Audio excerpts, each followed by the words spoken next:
Siya si Ginoong Mabuti. Heto ang taong lamang sa kabutihan. Ginagawa ko lang naman ang tama. Sa sobrang kabutihan niya, kung mabubuting tao ang napupunta sa langit, siya ang mauuna. Talaga naman. Ginoong Mabuti, sumusunod ka ba sa 10 utos? Madalas. Maari bang masubukan natin ang iyong kabutihan? Sige. Okay, hetong isa. Huwag kang magsisinungaling. Nakapagsinungaling ka na ba? Oo. Sino bang hindi? Anong tawag sa taong hindi nagsasabi ng totoo? Sinungaling. Oh, heto pa. Huwag kang magnanakaw. Nakapagnakaw ka na ba kahit minsan? Hindi! Pero kaamin mo lang na sinungaling ka. Matagal na yon. Bata pa ako. Tsaka candy lang naman. Anong tawag mo sa taong nagnanakaw? Magnanakaw. Sige, eto pang isa. Huwag kang mangangalunya. Madali yan. Hindi ko lolokohin ang asawa ko. Hi, Pogi. Wow! Sabi ni Jesus, kung nakatingin ka na sa isang babae na may pagnanasa, nangalunya ka na sa puso mo. Tama. Isa pa, huwag mong babanggitin ang pangalan ng Panginoon sa walang kabuluhan. Nagamit mo na ba ang pangalan ng Panginoon sa pagmumura? Ay! Iyan, Ginoong Mabuti, ay paglalapastangan. Binigay ng Panginoon ang iyong buhay at ang mga biyaya, ngunit kinakaladkad mo ang pangalan niya sa dumi. Sa sarili mong pag-amin, isa kang sinungaling, magnanakaw, mapaglapastangan at mangangalunya sa iyong puso. 4 pa lang iyon sa 10 utos. Oo na. Hindi ako perpekto. Higit na malala pa dyan.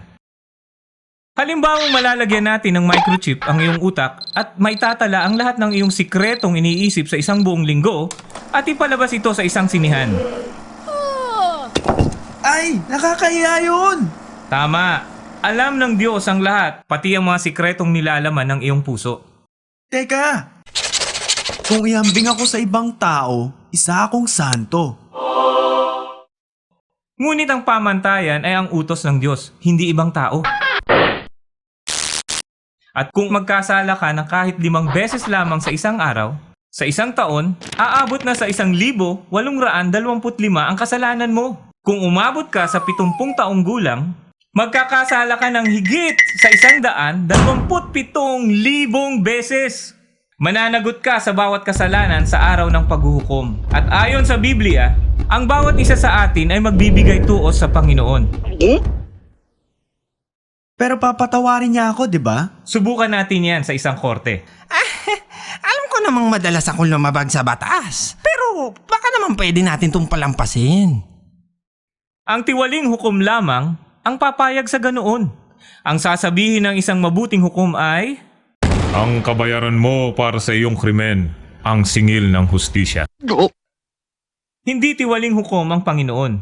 Kinapopotan niya ang kasalanan. Nagbabala si Jesus na sa araw ng paghuhukom, ang lahat ng nagkasala sa Panginoon ay nararapat na mapunta sa kakilakilabot na lugar na kung tawagin ay impyerno. Walang takas dito magpakailanman. Sino na lang makakapunta sa langit? Paano? Isa lamang ang paraan.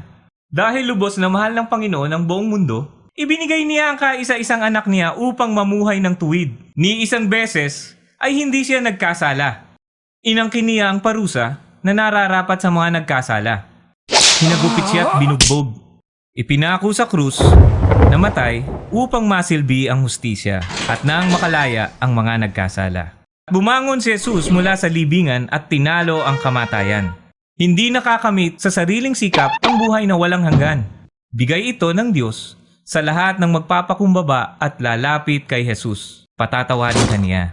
Lilinisin ka at bibigyan ka ng bagong puso. Sabi sa Biblia, kung sino man ang nakay Kristo, siya ay bagong nilalang. Huwag ka nang mamuhay para sa iyong sarili. Talikuran ang mga kasalanan at lumapit kay Jesus. Basahin ang iyong Biblia at sundin ito. Maghanap ng tapat na simbahan na tutulong sa iyong paglago at ipamahagi sa ibang tao ang magandang balita.